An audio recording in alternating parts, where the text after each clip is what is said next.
Hello, everybody, and happy Thursday. Welcome to this wonderful live stream. I've got two amazing guests joining me today to talk about how to level up your live streams with some interaction. And we're going to be focusing on a service from Streamalive. Now, for those of you who don't know what it is, Streamalive is a web-based service designed to help you live streamers engage with your audience in real time. And it's really cool because it does provide tools like live polls, quizzes, word clouds that appear directly on the screen. And it makes it really easy for streamers to interact with viewers, get them entertained, engaged. And it's perfect for new live streamers, educators, and so on, who are looking to make their broadcast more interactive and fun without needing these advanced technical skills. And it's a really good system. So we're going to be playing with Streamalive and showing you a couple of things about it. And I have, as I said, two guests who are going to be coming on very shortly. And I want to get you in the comments to post things that you want to talk about, any questions that you have for my guests today, all about Streamalive. If you've never used it before, we're going to be showing you how we started our Streamalive journey and how you can use it in your different workflows. But without further ado, let me first of all bring on my guests, Tatiana Rodriguez and Martin McKenna. Hello. Thank you for joining. How's it going? Hello, gentlemen. Really good to be here with you today.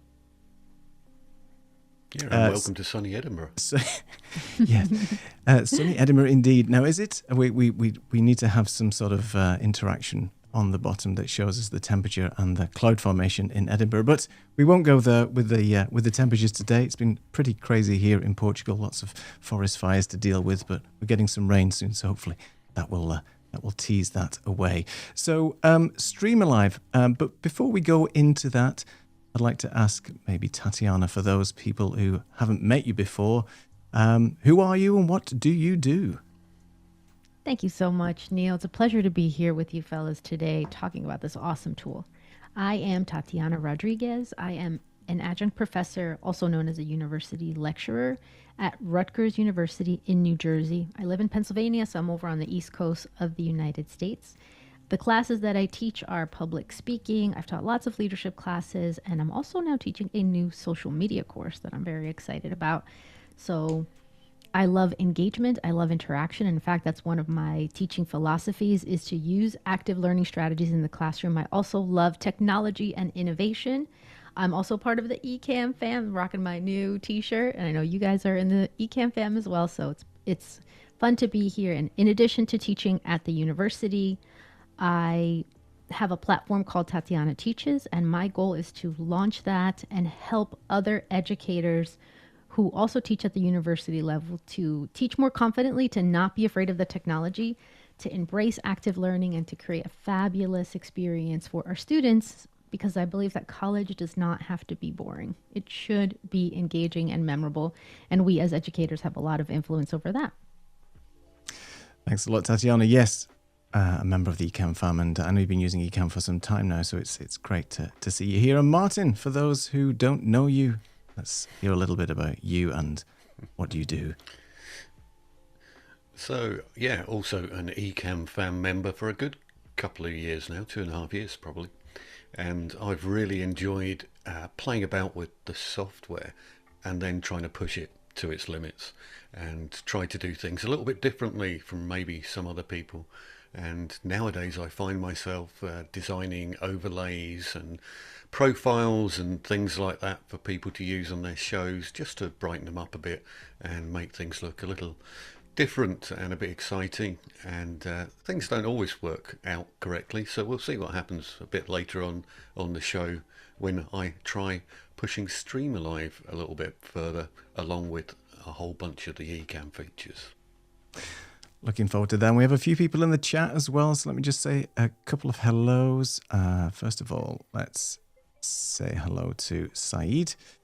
Saeed says he'd like to talk about the Brexit. We're not going to talk about that, Saeed, not on this show, but maybe that's another channel for another day. Let's see who else we've got in here. We've got, Video Like a Dad. Thank you for joining us. We've got Jeremy in the house as well. Hello, Jeremy. Hey, And nice. Hello, we've guys. got Yolanda as well. We've got quite a few people in here today. Well, great. This Very is good. nice. So for those of you who haven't used Streamalive, it is a web-based service, as I mentioned, and it allows you to interact with the chat system of your choice. So whether you're using YouTube, Twitch, I'm just going to read what else it does, Zoom, YouTube, as I said, Streamalive, StreamYard, LinkedIn, Meet. Sorry, not Streamalive, StreamYard, LinkedIn and Meet. It's got a number of different plugins. It also has a plugin that they've just recently announced for Restream, and that is really for Restream Studio right now. But those of you who are using Restream, there is something coming down the pipe where you can actually consolidate all your chat using Restream and then get all the interactions that you would see with Streamalive built into that. So quite exciting times for Streamalive. And because it's a relatively young organization, they're quite agile with regards to sort of features and so on. So they're really open to what the community wants, just like the Ecamm team. It's really good to work with them. And it's a great piece of software, as we'll find out today. So, and we've got another couple of people in. Hello, Maggie. What is the name of the alternative to cam links? There's so many alternatives to cam links. I use a Decklink Quad, but we'll get into that shortly. But anyway, first off, I just want to show you what I've set up right now with my Streamalive. So I've set up Streamalive in the chat, and it's connected to my YouTube chat. So if you're watching on the YouTube stream right now, there is a poll going on there, and you can just enter 1 or 2 in the chat. And if you guys are in the chat as well, you can participate. And the question is, do you currently use engagement plugins? And the thing is with Streamalive, you can just ask any question and use any type of poll. And you can see it automatically updates. I'm not doing anything. So anybody who's putting in the chat, either 1 or 2, excuse me, Streamalive will automatically update and give you those figures. So let's see. At the moment, it's 100%. Nobody is saying never, which is all good news. So the idea of Streamalive is you can build out these templates. You can have color schemes. You can set any type of poll interaction that you want. Tatiana is going to be showing some examples of what she uses in her field with her educating, and then Martin's going to show us some really cool things that he's been playing with. But the thing is with Streamalive is, as I said, it's updating in real time. All you're having to do is basically pop in these things in the chat as well. So I've got another one here as well while we're doing audience interaction and participation. Here's another one. And this is, which city are you currently watching from? So if you just type the name of the place, if it recognizes it, and trust me, when I was on a call with Martin, I tested out Wigan in Lancashire, and it actually picked it up. So let's see. So as you can see, there's some things going in here. Oh, resume interaction. Let's just click on that. There we go. So we've got some people popping in already. Germany, thank you, Saeed. I predict Dortmund coming up. Dortmund coming up. Yeah, so any Dallas, so we've got a few coming up there. And you can zoom in and out as well. You can see that it's automatically popping in. And we've got people already just popping over there, as you can see. London. Hey, Maggie, thanks for joining and setting that up. So you can see there's quite a cool amount of interaction that you can do with Streamalive. Now, I'm bringing this into my Ecamm production as a overlay, as a screen share overlay, and I've just enabled the green screen on Ecamm to key out the background. So it looks a little bit transparent on here. Hopefully you can see that, but I think it works quite well, particularly using green screen and things like that. So to the both of you now, I started using Streamalive probably, I would say a month or 2 ago. And it was Martin who actually told me about Streamalive and some of the interactions that he's been working with it. But Tatiana, if I may come to you first, when did you first hear about Streamalive and when did you sort of start using it in anger with your day-to-day teaching workflows? All signs always point to Ecamm. Ecamm is usually the originator, the original source of so many things for me, because being a part of the Ecamm fam, I watched Jan Keck one day sharing about I took a workshop with him, love his work. Because of knowing Jan Keck on LinkedIn and connecting with him there, I got connected with Saeed Sadouk, right? So Saeed and I become friends. We get connected. I learn a little bit more about him. I join a workshop with him. that he was leading. And I met Lux Narayan, the co-founder of Streamalive, in the workshop. Turns out he's also from New Jersey, which I am as well. And he lives in the town that I used to live in. So then we ended up connecting, talking. As an educator, obviously a tool like Streamalive is very attractive to me. And he was so nice and such a great person, and his wife as well. So I connected with the both of them. One thing led to another. I started talking more about Streamalive, and then I did a stream with Doc on the Ecamm channel talking about Streamalive.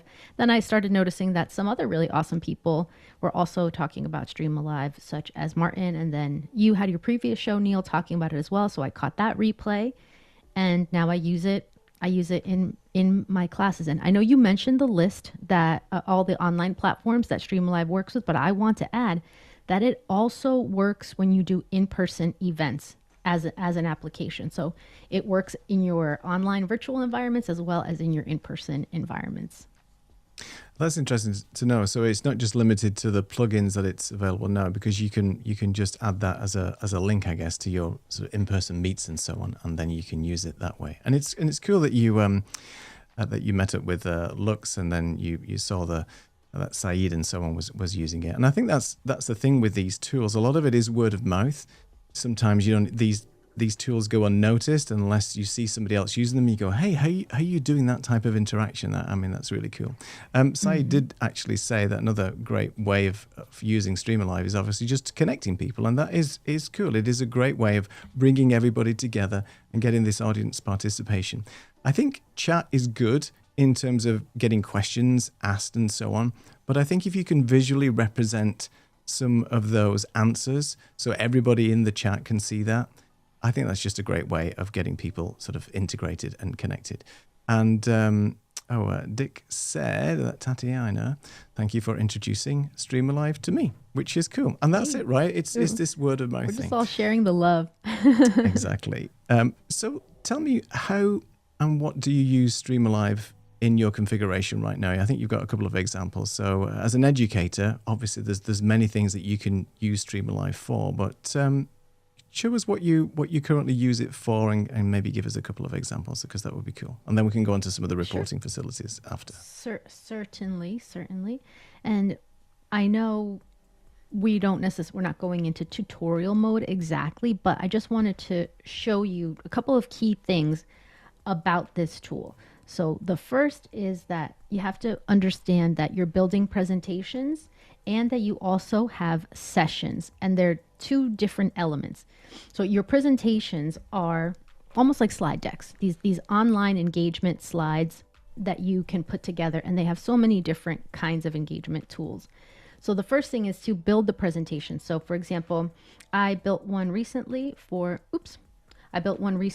my social media class. And so I'll click on that one to show it to you. And I did apply the green screen key in Ecamm, so it just shows my orange and yellow background because I set it as a green screen slide deck. So I'm asking people to share their hometown, so the maps. And then the next question is, which city or country do you hope to start your HR career in? Because this social media class is for HR human resource majors.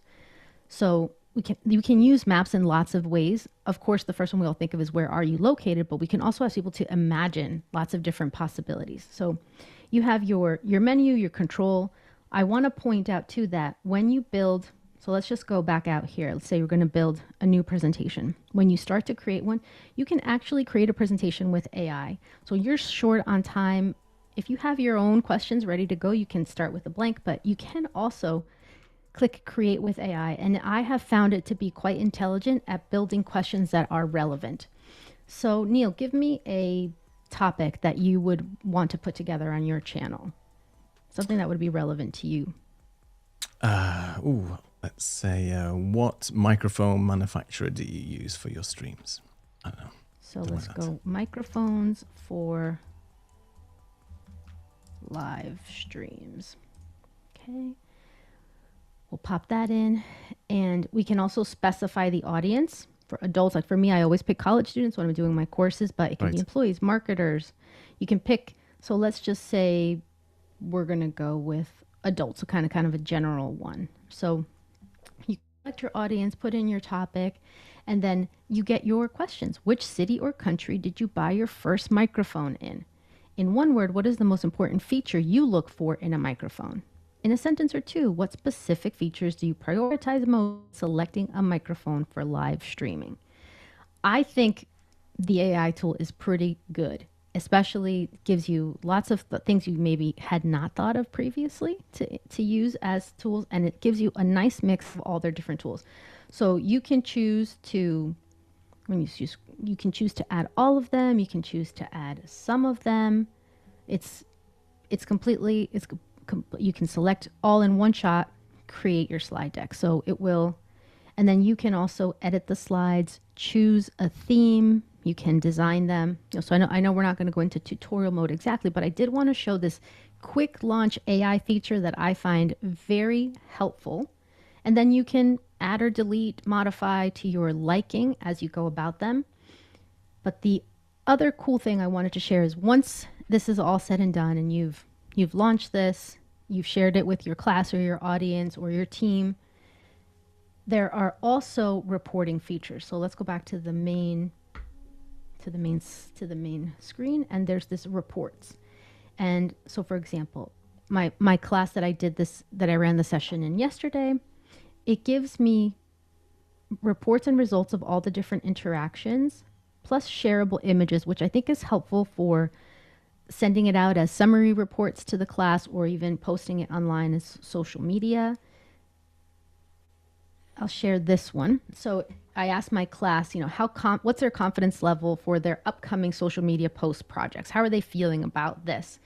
And everybody said they felt good. Nobody said they felt like they were winning. Nobody said so, and nobody said ugh. So that gives me an indication that the class is feeling pretty prepared for this project. So it gives me real feedback that I can use. And then I wanted to show you, it also gives us some pretty cool data that we can use as educators. And I've just blurred out the names of my students on the left, but it gives you part of the reporting is called Fantastic Fans. So it tells me who made how many comments, and it starts with the highest. So I know so-and-so, the most comments, and then 3 other students came in second place with 10.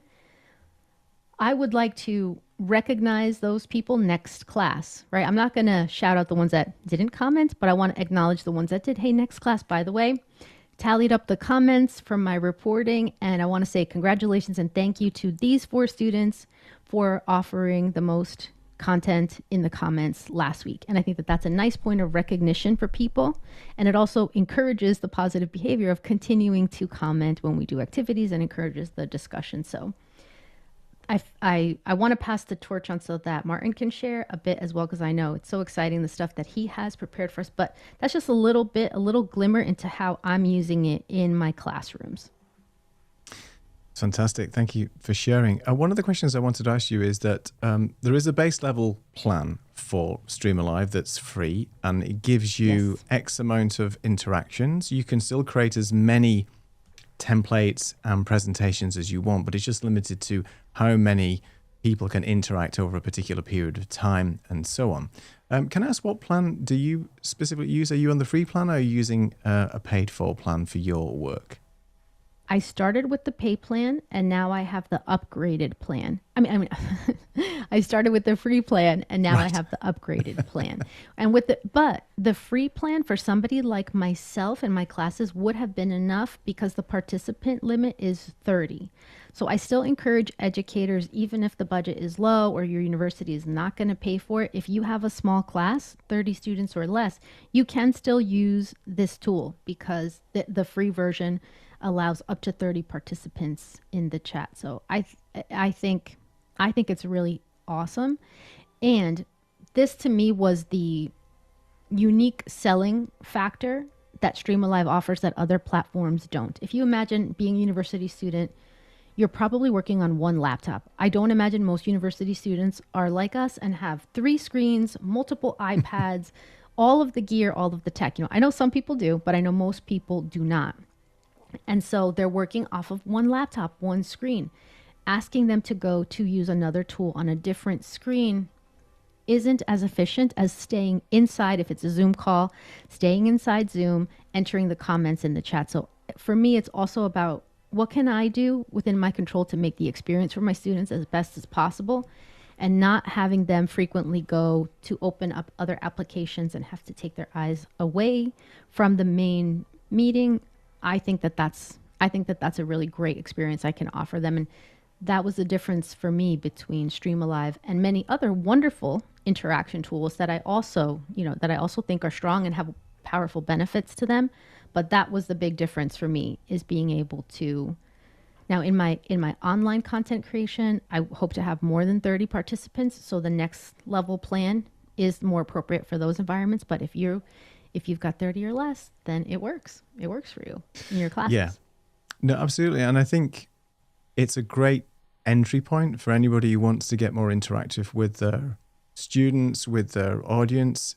And 30 is quite a lot, particularly if you've got like a small channel or a small audience. Even if you're doing just a basic small workshop that's contained to maybe 10 or 15 people, it's a great way of getting that interaction set up, and it just makes things a lot more engaging. Got quite a few comments coming in, so let me just say those before we move on to Martin. So first of all, hello Marilou, thank you so much for joining us.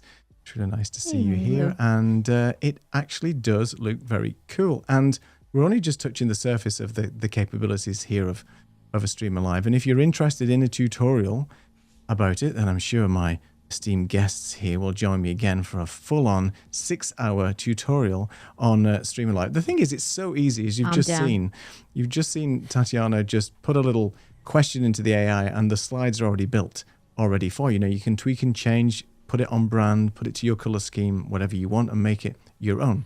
And before you go on, Neil, yeah, go ahead. Can I just add, since we're on this point, once you create a presentation, you can reuse that same presentation or duplicate it and then tweak it. You don't always have to start from scratch. So your presentations can go wherever you want them to go, in whatever sessions you want. So once you understand the key difference between presentations and sessions, you're good to go. And then you can reuse or tweak a couple of things to customize it for that particular audience, but you don't always have to start from scratch. No, that's an excellent point. And I find that as well with just tweaking a few things here. I'm just building on what I've already played with. And you can save your, as you said, your templates and the color schemes, everything else, and the fonts and so on. So it is pretty good in terms of what you can do with it straight out of the box. Marilee just said that, let me just click on this. Tatiana would totally be my favorite teacher at school, which is super nice. Absolutely. So sweet. Maggie also said shout out because she was my creator camp leader. Oh, right. There you go. And Maggie also says, great presentation. I bet your students love you. And I'm sure they do. Oh. Wonderful. I hope they do. I'm sure they do. And Saeed, I'm with you there, Saeed. What's this one monitor you're talking about? I'm looking right at me now, and I've got 5 monitors in front of me. That's all I'm saying. So how this machine is running, I don't know. Anyway, some great comments, great interaction. And you can see that this type of workflow is just a great way of bringing people together and just showing all kinds of different visual presentations. All right. Talking about visual presentations, Martin, I'm going to...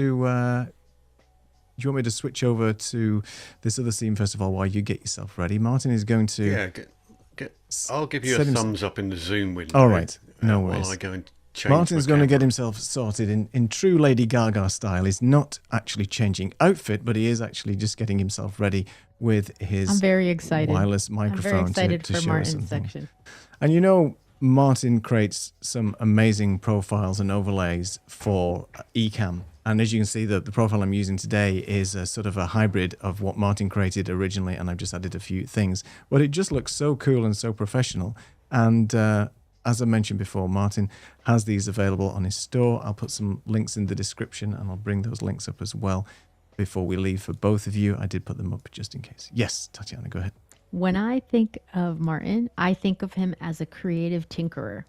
Creative tinkerer, that's right. To me, he's a creative tinkerer. Right? He's a content creator, but he's a tinkerer, and I love that about him because it's he has a freedom in his mind about exploring and trying these things that that I don't think to do. So when I see him doing stuff, I'm like, okay, how can I push myself? How can I do something like channel my inner Martin Tinkerer and do something different, do something outside the box and try some fun things. So he's definitely a source of creative inspiration when it comes to playing around.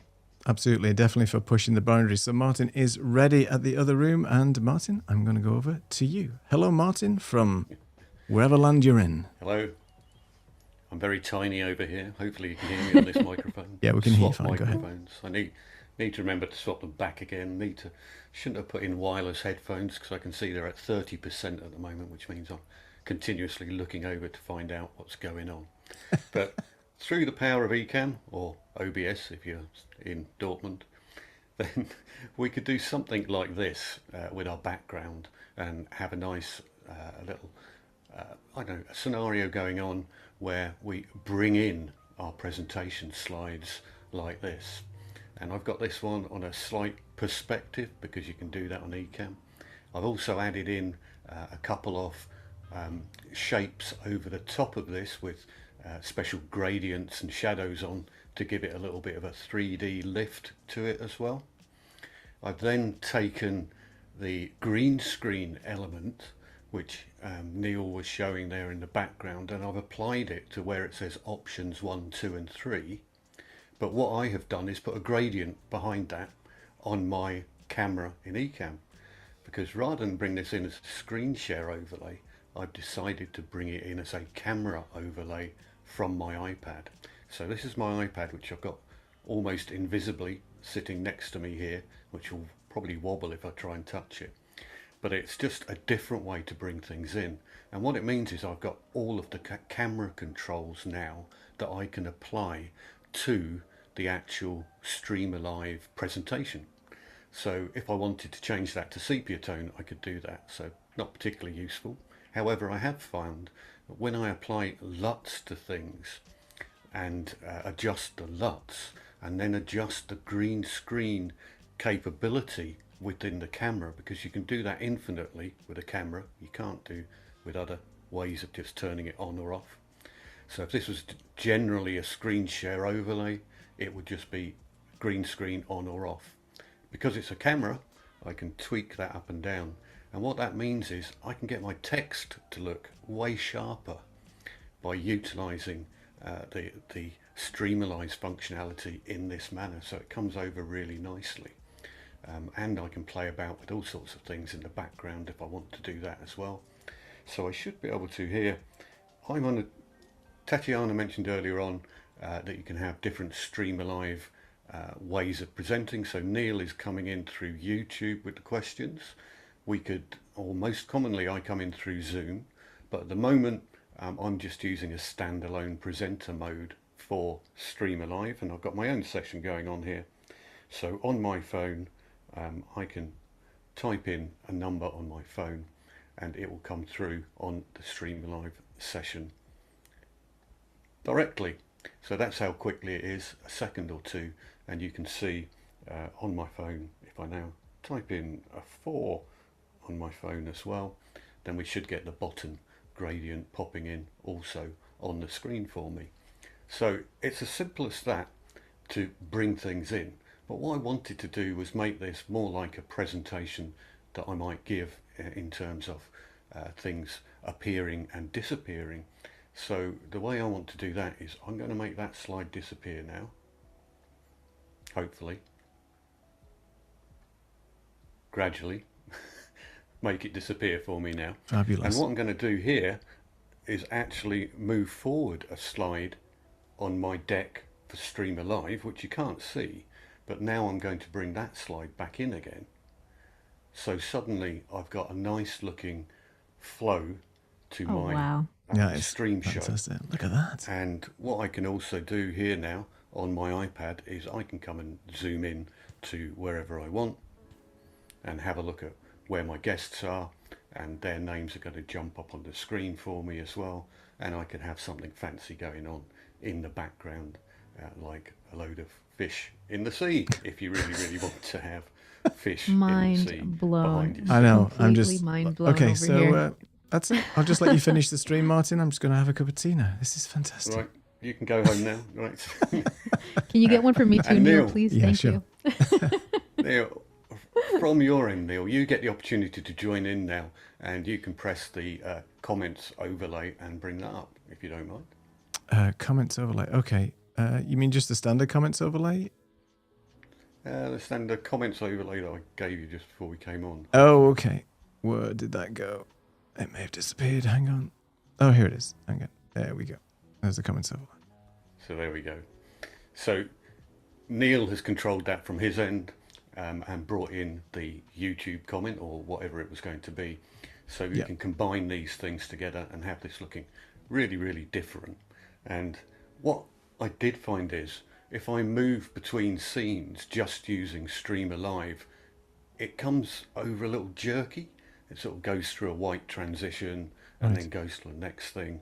So that's why I'm wanting to make things like disappear and then reappear. I just think it sort of provides a smoother transition. So if I want to get that to disappear again, then I can bring that in and I can say, that's all folks, I'm at the end of my demo and I've gone all black and white on you. I could have done that the other way around and bring it back up again. So, you know, I just think it's a smoother way to transition between the different slides. So I am doing that by having Streamalive on an iPad just sitting next to me. I'm just using this little clicker to move between my scenes on Ecamm. I could be using a Stream Deck or something fancy, but I'm not. Just this is a $15 clicker to move between my scenes, and I think it just makes things a lot easier. So that's me. You can drop me back to the main screen. I'll go and swap my microphones again, and I'm going to sit down. Wow. Well, follow that. I don't think I can, really. I mean, yeah. Tatiana says it all. Wow. It's cool. I mean, you're combining here multiple products and just some fantastic sort of out-of-the-box thinking to just take what would be typically a screen share that I'm showing and then just putting it as the next level type of workflow to get people more interactive. And I thought you were going to do the weather there, Martin, or I thought you were actually going to do some other things like, you know, presidential debate results. Who knows? You could do anything. But that was impressive. That was very impressive indeed. Are you back, Martin? Are you back? Oh, go ahead, Tatiana. I wanna ask a question to make sure I understand how all of that happened. So, Martin, you had your own separate Streamalive session, right? That was a completely separate Streamalive, unrelated to the one Neil started us off with today. You've got that coming in through your iPad because you can. Yes, I'm totally mind blown. Totally mind blown about this. This is unreal. So, all right, on your iPad, because it's Streamalive works on any Chrome browser or any.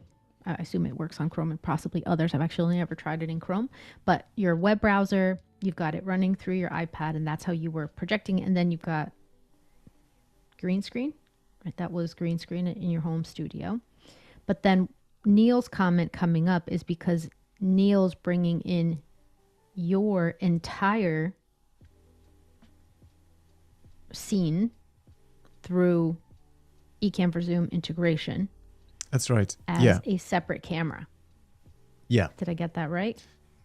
That's right. So I've got Martin's sort of default scene where he's got me in as a camera overlay on his side, and then I'm just bringing his big camera in into my production where he's got green screen, and then he added you, because we're in Zoom, he added you, Tatiana, into his scene as a camera overlay. So it stops the weirdness where when we're switching and things where we would get that, you know, Martin wouldn't be fitting right in the scenes. And then the overlays, the comments are just from my production already. So there's two types of comments. I'm using the standard Ecamm ones, as you've seen, where that we have the comment placeholder, and then I'm using things like Social Stream Ninja, where I can lock everything. I don't have to worry about the placement and things like that. And I do find Social Stream Ninja a bit more sort of robust when it comes to doing things like that. But Martin is currently, if I just switch to Martin's main scene, Martin is currently actually on green screen right now as we speak. So you are actually just in front of your camera and you have a green screen behind you, right?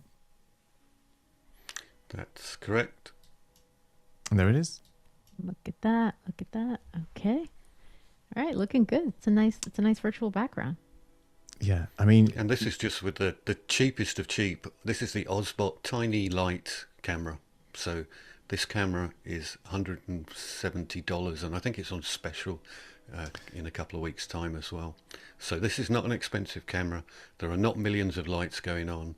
All of this fiction about you needing billions of lights for streaming with Ecamm it's just not true. You need a couple of key lights, a hair light, make sure your green screen is well lit, and you're golden.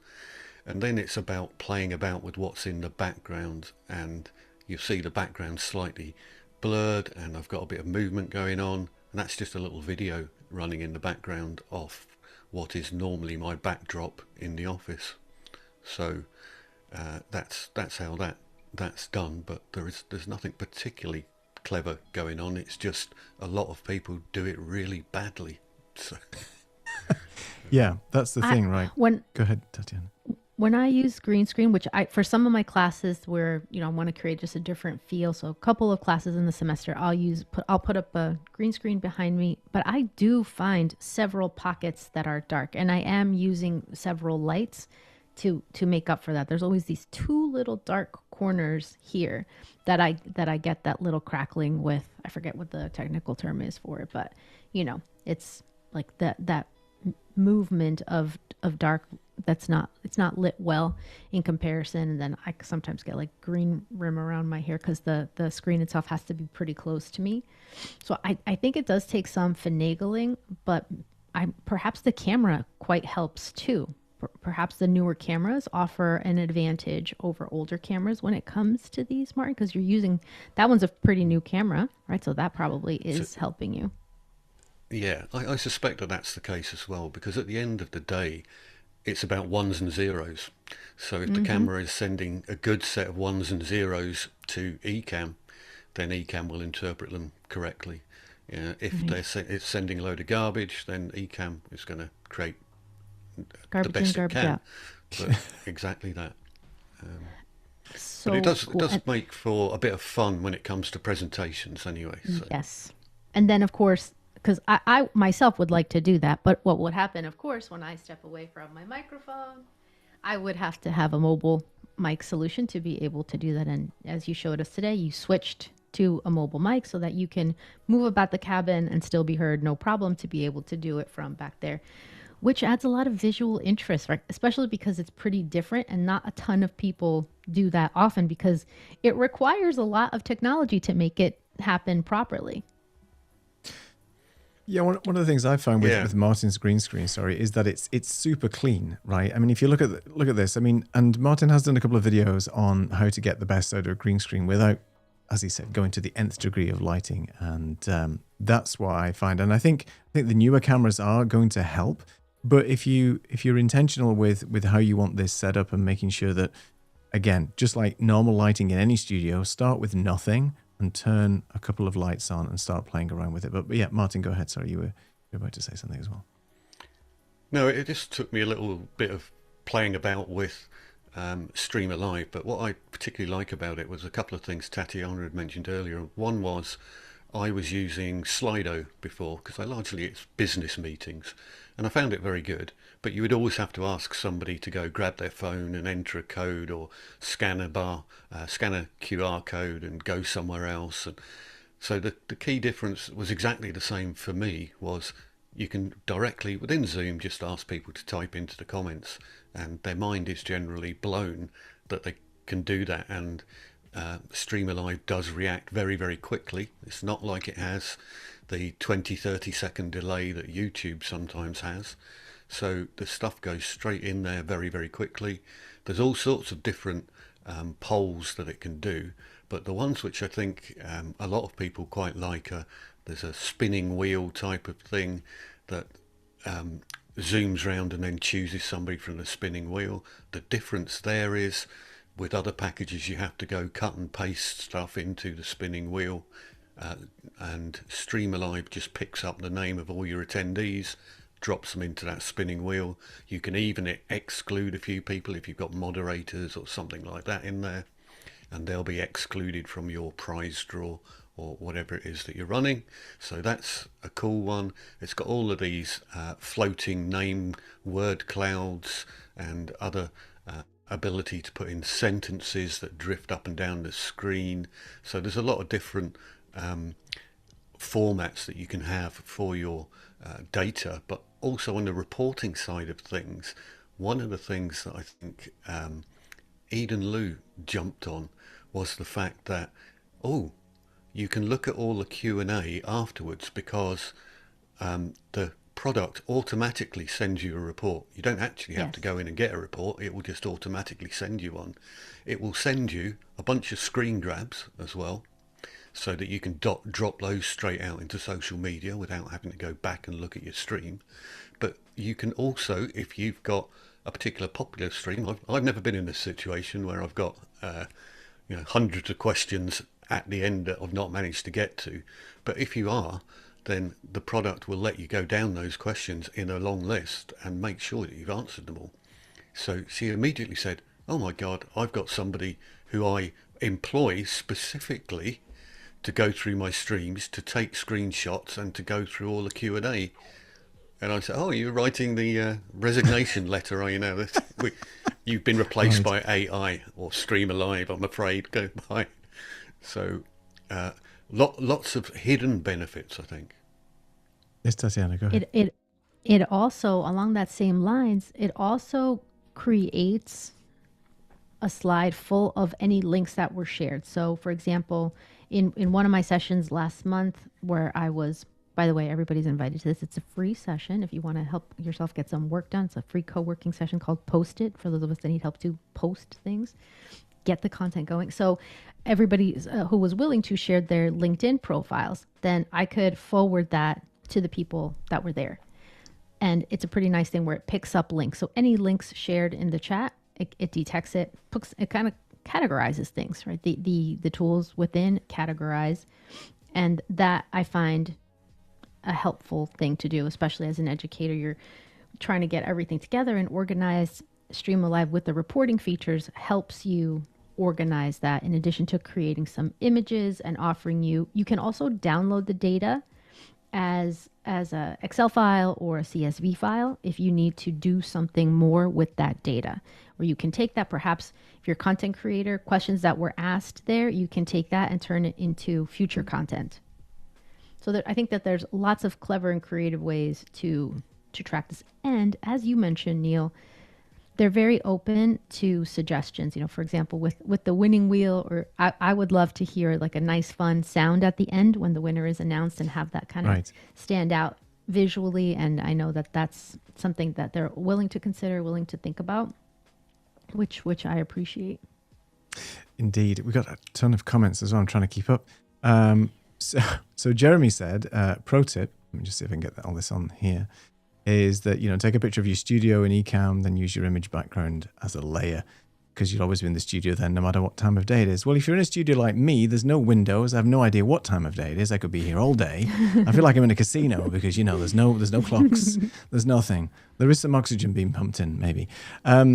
What else? Let's see. I do love your studio, Neil. It looks so good. Thank you so the leading lines, the angles, the light accents, your studio on point. I've tried. It took me a long time, though. Asked my wife. She said, are you still tinkering with that studio? This has been like multiple iterations to get this right. But, we just never satisfy. It's like, well, maybe I could just try one last thing and tweak things. But thank you for saying that. We've got Roy in the house. Hey, Roy, tech troublemaker. Thank you. Hey, Roy. Thanks for joining us today. Joseph is here. He said he's just so impressed, just overall with the workflow that Martin's just shown, Streamalive in general, and so on. And Dick has said that he has to know. It's magic with the layers. I mean, that's what Martin's great at, is sort of taking all the sort of workflows and layers that you would see in like something like Photoshop, and then just layering all this up to make things look so much better. And I have to pick your brains later, Martin, about how you were putting those LUTs and some of the background to make the green screen pop much better. So I'm just trying to keep up with all the comments. Wow. Okay. So lots of stuff going on here. Any more comments? Any questions? Oof, no, right. I have a little pro tip too I'd love to share. Oh, go. Please. Ladies first. Go ahead. Pro tip. So this is what I want to show you. If you use, like I do, when you create your presentations, you set the background color to green because inside of Ecamm or whatever tool you're using, you want to key the green out so that it just overlays from whatever your background in Ecamm is.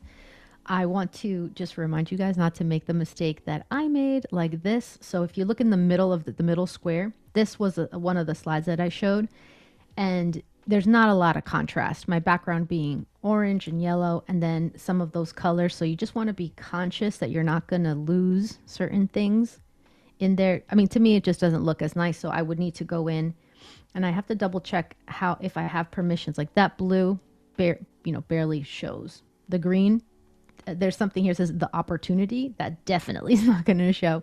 So just making sure that we double check these little things when we're using green screen is a tip that I wanted to share that I made the mistake myself of doing. So wanted you all to be aware of that. Here's a good tip. Martin, I think you wanted to say something as well. Yeah, that is a good tip. And I must admit, I actually there's an option to turn everything to a single color. So you can choose all your text to be one single color. I don't think you can choose so it's either multicolors or a single color. I don't think you can go in and choose specific colors. But if you want to choose, I changed all of mine to an off-white color for exactly the reason that you said. I was using green screen in the background, and we didn't get to that slide, but I just had, white words floating around behind me on the screen, and it looks really, really effective. But just change them all to a single color. That's what I tried to do. And the other thing you'd mentioned, and you were both mentioning, we were talking before we were on the show about how quickly the product's getting developed as well. So I was asking, have you had a chance to play about with the ability to import slides into the slide deck, to bring them in from Keynote or PowerPoint or as PNGs as well? Because I'd only just noticed that feature was there and I wasn't sure whether I'd missed it. And it turns out Neil and Tatiana hadn't noticed it was there either. No. So I don't know whether that's just appeared. And there's also something called embed links that you can drop embed links in from Streamalive to get Streamalive to appear within your presentations, which is kind of the opposite way round. But I've not had a chance to play with that. And then there's a ability to drop it in as a web widget into Ecamm or OBS or whatever. So there's lots of other things to continue to play about with, and much like Ecamm, they're appearing very, very quickly.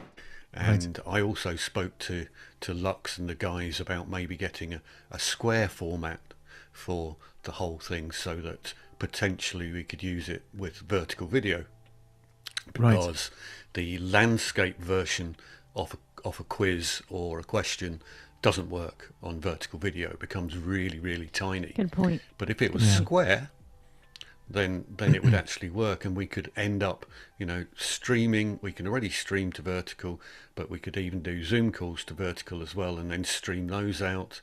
So I could bring in my Zoom guests to a vertical stream and have half the screen dedicated to Q&A effectively, or these interactive sessions if it comes out as a square version. And I think they suddenly got very excited about that, because of course they've got loads of people who are wanting to do stuff on all the platforms which I'm never on, so I can't really comment too much about them. But all those other platforms that do vertical that I don't do, but he suddenly Lux was, that's a really good idea. So he was off to tell the developers, add to the presumably mountain of good ideas that people have already got about things they require from the product. But I think we will see a lot of them appearing soon, and I'm guessing the winning wheel, because of your influence, Tatiana, will have sounds and some sort of celebration at the end very soon. So. I think there is a lot of scope. Little things, Definitely. There's definitely a lot of scope for updates to this, and as the user base increases, there's more ideas going to come out. And as you said, they're really receptive to any ideas that people have. And one of the things we were talking about is, well, as you know, Ecamm can multi-stream, and that consolidates all your chat. It would be great if you could just have a widget or a plugin to Ecamm. So any chat that is coming in now consolidated into the Ecamm comments and reactions tab That would be very cool. could technically be used. And I think that they're making obviously inroads into that because as I mentioned, they've got the Chrome plugin right now for the Restream Studio. So if you're a Restream user, where you can consolidate all the comments, as I'm seeing hundreds of comments here at the moment being consolidated, some of them from bots that I've created, which I need to tweak and change. And that's another topic for another day. Stream Elements, which is another thing that you can use to interact with your chat. You could actually then bring everything into Ecamm and then I'll Restream, and then you could just share all the chats in one place, because people do like to multi-stream to different places and you've got different audiences on there. And just to get all those people interactive and being able to participate in your quizzes or whatever else you're saying, then I think that's a great idea. One quick thing I did want to share, and this is a question for people in the comments, if you can just put some random words, thoughts, comments into the YouTube chat. I'm just going to go to this sort of little word cloud thing. Then I'll just go over to it now. And as people start putting comments, no profanities, please. There is a filter in there.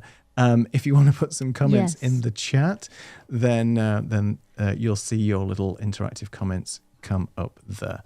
So that is another nice feature of Streamalive, is those profanity filter kind of things, just in case. Yes, and the profanity filters are really good, especially in many of these things. There's lots of people putting, woof, there's a Restream bot coming in there, tea time. It is only tea time interaction. Oh my goodness.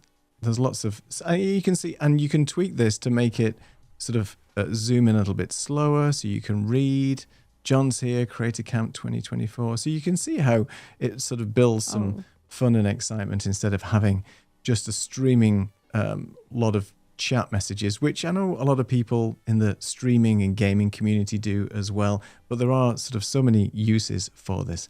And thanks, Dick, there definitely are multiple uses. Right, let's switch over to that so you can see how the interaction is. Sorry, Tatiana, you wanted to mention something about profanity filters, especially from an education perspective. It's really useful to have something locked in there as well. In 7 years of teaching, I have never had a problem. I've never had to filter somebody out, or nothing like that has ever happened. But it's just nice to know that it's there.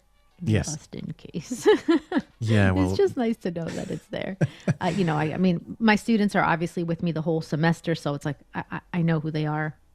I don't necessarily know where they live, but I know a lot about them. So I don't imagine any inappropriate stuff would happen. But just in case somehow somebody broke in or something, there's just those filters are there in place. And I always lock meetings and have the waiting room and all of that stuff. But it's just great, especially if you're doing this on YouTube to a huge audience. It's just a really nice thing. And I imagine that works in conjunction with the blocked words and things that Paul Duncan will talk about for moderating your stream and all of that.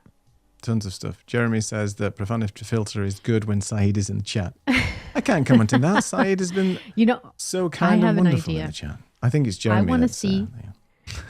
I want to see a sarcastic comedy showdown between Jeremy and Saeed. I would pay money to see that show. But you're right, Saeed. I think it is only the English profanity filter. So the German profanity filter, I'd have to gen up on my German swear words in order to try and filter some of those out.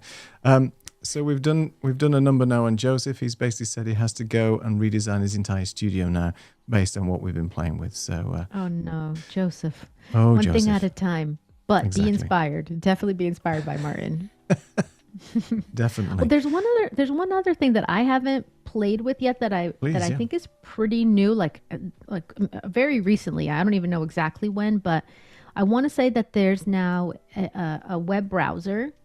Not a browser, what do you call it? An extension for Streamalive. I haven't used it, but no, that would be the next thing to check out, is using the Chrome extension with Streamalive. Yes. Yeah. So they did bring that out.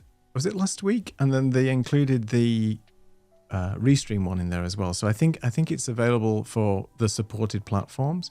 So if you're using Zoom in a browser, for example, or Restream Studio as another one, and StreamYard, I think they integrate with, because obviously a lot of those are web-based, then I think you can go ahead and use that.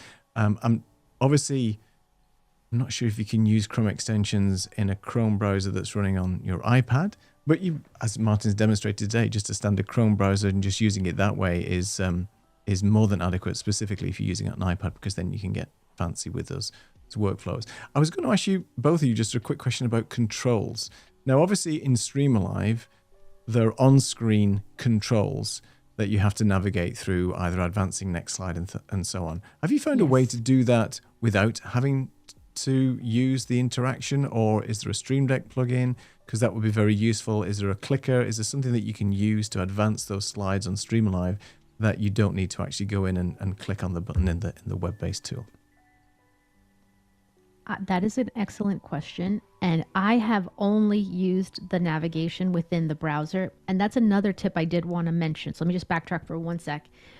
When you have your Streamalive session active, let's just say you asked the map question and everybody did that. You have the map still up and active in that moment, and everybody starts putting in the chat something else. If depending on the type of interaction you have up, those things will show up. So if you have a better example might be transient thoughts, and you've asked people, hey, share what's your favorite microphone, or what microphone is on your wish list this year. Everybody does that, but then the topic now changes, and now you're on to talking about cameras. If you have that still active, those comments will now come in. So one thing that was a mistake I did in the beginning, and I learned once I'm done with something, if I'm not immediately moving on to the next thing, you can pause your interaction, and that will pause any comments coming into Streamalive until you're ready to move on. But so that's a tip. Back to your question though, I don't know, and I have not used it in any other way other than with the interactions. Have you, Martin? Have you tried controlling it differently? I tried today and it didn't work. So, so basically that kind of led me to this. Well, do you know what? I don't really like the transactions between slides the way it currently works. I think they look a little bit, I don't know, muted and slow and not very smooth. So actually, I think pulling them off the screen, talking about what's going to come up next, and then moving a slide forward and then going back, then I think that's quite a slick way to do things. Yeah. And I did try with this little clicker because it tends to work active application, but it definitely doesn't work with the Chrome side of things at all. Didn't do anything.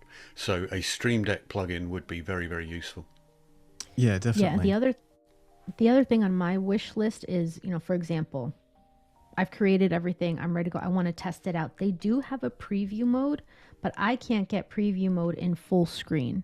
And I want to be able to see it exactly as it's going to be when I start the session. So I would have to almost do a test session every time with it to see and, run it.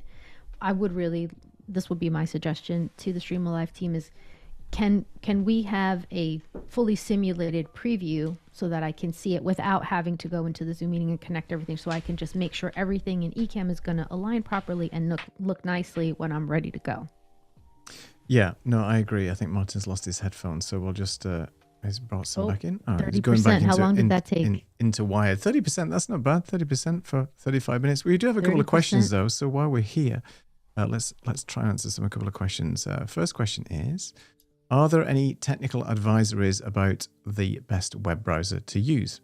Well, I'm using Chrome and Safari. I haven't had any issues with that. I think they're pretty good with any Chromium-based browser. And as Tatiana's pointed out there, Chrome, I think, is your tool of choice.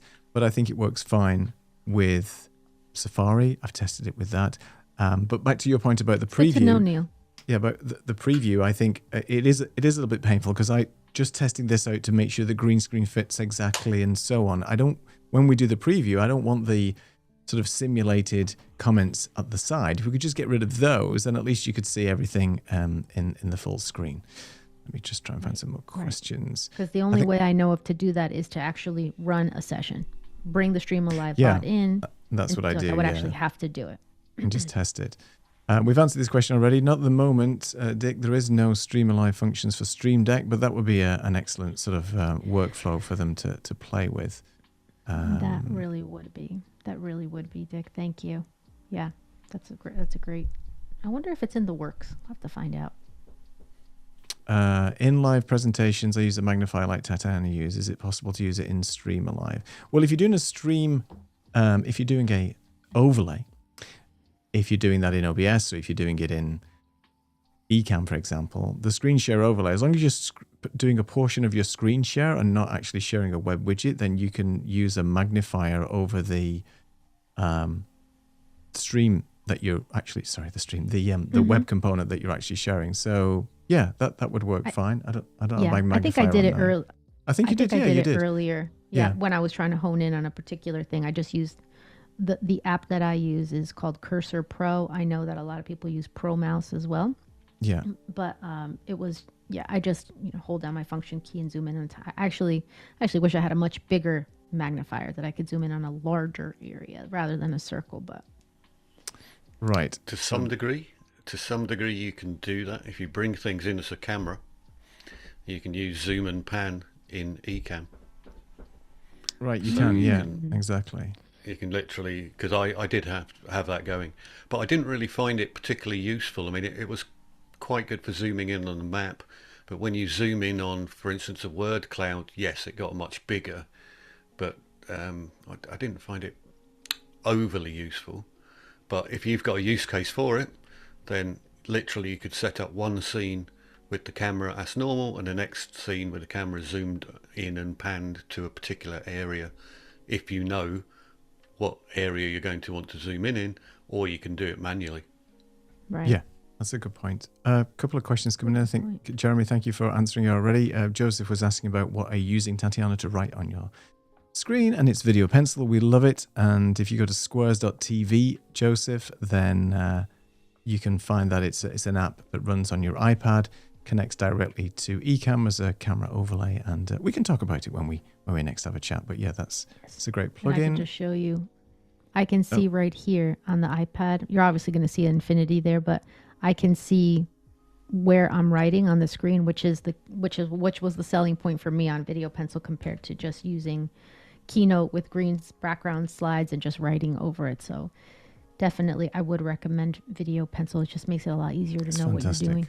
It's fantastic. And Saeed says that they said they are working on a Stream Deck plugin. So that is fantastic news for everybody, because then you could just have a little Stream Deck with you and you can use Stream Deck on your phone. And that's a great way of doing that. And I've seen some people use these little clickers. I think Felipe uses a little clicker. And I think that's a Bluetooth clicker and so on that you could then connect to some stuff as well. I think that's great, especially if you're standing and talking, because I've got a lot of Stream Deck buttons in front of me, and whilst that's fine, and the pedal, it can get a little bit sort of out of sync. So if you've got a run of show that that you're going one after the other in terms of scenes, then that's fine. And that's another topic we could probably talk about at some point. How do you? I used my pedal today, Neil. Oh, you did? See, it's seamless. And I am using it with socks. I am using it with socks. Socks. Socks you were totally right. If you try to use it with sneakers, you can't feel. You have to be able to feel exactly where it is. So you have to either go barefoot or socks. It's like driving and I've gone the wrong way now. It's like driving a Ferrari. You have to feel the pedals through your feet. Not that I've ever driven a Ferrari, of course, in socks. But you've crashed your Ferrari there. I've crashed my Ferrari there, yeah. If you're driving the Honda Civic automatic, as I have, then I'm just kidding. Anyway, let's see what else we've got. We are at the top of the hour as well, which is great. Dick said, thank you so much for the explanation. You got to just try these things out now. You just got to play with the interactions and set up some stuff. And there's some great things. And did I see there's an ability now, unless I'm seeing this somewhere else, that you can actually share templates across people as well? So because that would be a good thing. So if somebody's built some great templates for a specific workflow for interactions, then maybe the ability to share those. Maybe I'm thinking about another product I looked at today, because I've been updating software all over the place just before a live stream, because that's what you typically do, right? You just update everything, your Rodecaster, your Mac system, just upgrade everything just before you go live and hope that everything works. I don't know that there is. I know that they have a lot of built-in templates. Right. That you can choose from, but say a global community of, hey, I've made mine public, go ahead, share it. That would be a really cool integration. Saeed said no Ecamm socks. He's disappointed. Watch this space. They are Saeed. orange though. They are orange. So yeah, kind of Ecamm-y. Mine are green. So if I was on a green screen right now, you wouldn't even see my feet. So there you go. That would be funny. John said, yes, indeed, the latest version. And just for people out there who are nervous about upgrading to the latest version of Mac software, if you are an Ecamm user, proof of the pudding is right here. And watch this, the whole stream will blow up in a second. But everything's been working fine. It's actually quite good. And Maggie said she gets everything from you, Martin. There you go. We'll leave it at that. Nice. Okay. Any other questions for this wonderful panel of experts here for green screen technology, Streamalive stuff, engaging your audiences? I mean, if there's one person here who engages their audiences very well, it's Tatiana. I've been on some of the streams of Tatiana and the Ecamm for Educators thing that I haven't been on a couple of times recently, but yeah, fantastic stuff. And Thank you, I think I it's appreciate that. I think it's just the tools that we use are there to make people get more engaged with our content. At the end of the day, you can be as fancy as you want, but you still got to have something that's compelling and engaging to speak to people. But I think these types of tools that we're using, particularly with the video pencil, the interactions, the green screen, the on-screen comments, anything that you see as an aid to your teachings is just great. And I just love the fact that everything seems to be getting much more seamless now. It's easier to integrate these tools. It's not a huge faff now to get everything working as we've seen. And we just keep pushing the boundaries and looking at what we can do in the future. But anyway, any more comments or thoughts from the two of you before I start to wrap up this amazing show? I've really enjoyed myself today just talking about